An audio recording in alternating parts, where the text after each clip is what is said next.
guys, Gerald from Oneupreviewz, and today we've got a sneaker review and unboxing of the New Balance 574s.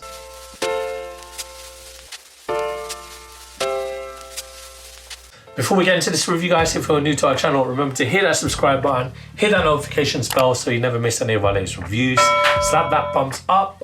We want to see those likes, it helps us with the algorithms. Drop some love in the comment section below. We try our best to reply to every single comment that's thrown at our way. And I just want to take this time and opportunity to thank the subscribers, new and old. Without you guys, we aren't able to do this. We do read all your comments and appreciate the love that's shown.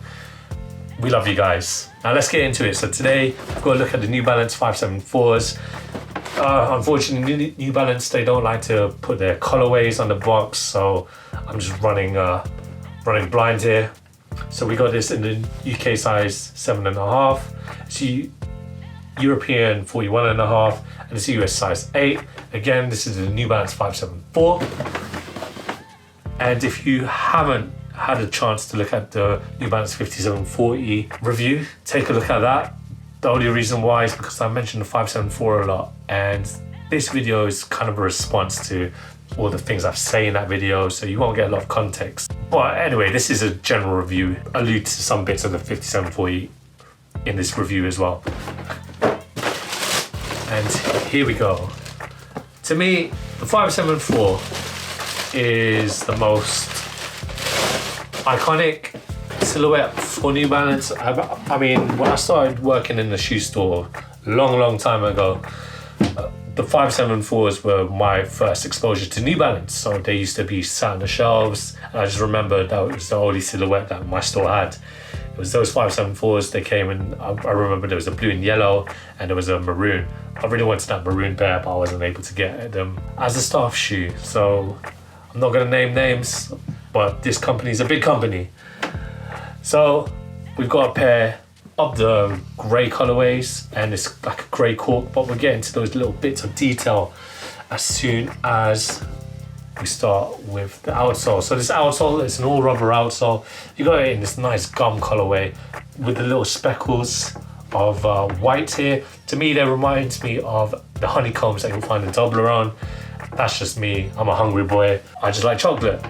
Moving along onto the midsole unit, so you've got the end cap midsole. You can only find this with New Balance, and it's there. It's an EVA cushioning, there for the underside of your feet and support. You can find it on a lot of New Balance sneakers. They're the most iconic ones, as I mentioned before. It incorporates it here in the 574s.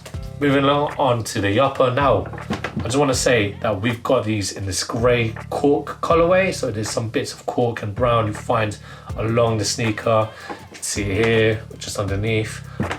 We'll show you the cork bits later, but in my opinion, New Balance sneakers are the best in the greys. Obviously, we've done the 990s, so check that review out. I always wear those 990s. If you see me in person, you know who I am. I'm always wearing my New Balance 990 version 5s, the grey versions, of course. That's the only version I have. But again, just to allude to why I think it's so much better in grey. I mean, look, it's so clean, easy to wear. You can wear it with anything. Maybe you have that little hints of white because of this nice cork. So you can see the bits of cork on the tongue here. Again, nicely padded tongue. You'll find it in a lot of New Balance sneakers. Great padding, flat laces here. Beautiful cuts of suede that make the uppers. So you can see at the toe box, just underneath, you got the mesh around the sneaker as well. It seems like it's in two cuts. So the heel counter as well is really soft. And at the back, you've got the New Balance logo etched on to this nice, it looks like it's premium leather. It feels very premium, very padded as well on the ankle support and the tongue, as I mentioned before. And here it says it's part tensile, feels so right, gentle on the skin. And this uses renewable resources, which is great to see, hence the cork. The insole is a gel-lined insole with the New Balance logo, and we have the original 574s. We did the 5740. I wasn't such a big fan of the silhouette. I wasn't a big fan of the look. Obviously, you can see the inspiration, but for me, give me the original any day of the week. Easy to wear. You're not doing too much, but it does a lot with its simplicity. Getting the grey, I recommend that you get in a grey or the burgundy or the navy. To be fair, getting any colour, 574 is not good in anything. Before I forget, you've got the logo here, the N logo, whereas the 5740, it had it in that massive one. It's just doing too much in my opinion. They could have just left it OG, kept it with that little N, and just underneath it, you can see that nice subtle hints of the tan leather that's just underneath. Really great, beautiful. So with all that said, I'm really excited to try these on. Roll out footage of me trying these 574s on.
When it comes to the fit, guys, I recommend that you get your true to size New Balance fit. When it comes to New Balance, I'm usually a 7.5, and this is the right fit for me. My toes are here where they need to be, very comfy. I didn't expect anything less from New Balance, especially with these really cool 574s. Don't you guys feel like they look so good on me? I mean, these are really clean. Always get them in grey. In my opinion, grey's the best colour for New Balances. So here's that 360 for you.